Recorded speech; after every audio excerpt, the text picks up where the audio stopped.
Дос туралы. Қиындық келсе, алшақтап сенен тосылар.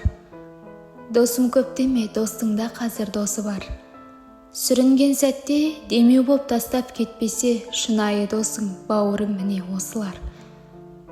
Өмір дегенің, мүмкіндіктердің таласы, досым көп деме, достың бар ақ пен қарасы.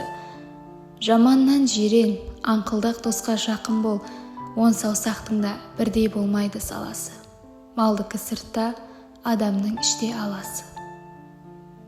Биік құбыстар керек кезінде жалаулап, достарың көп ақ тұрғанда от боп алаулап. Қиналған сәтте досың бар тастап кететін, досым көп деме, шынайы досың санаулы.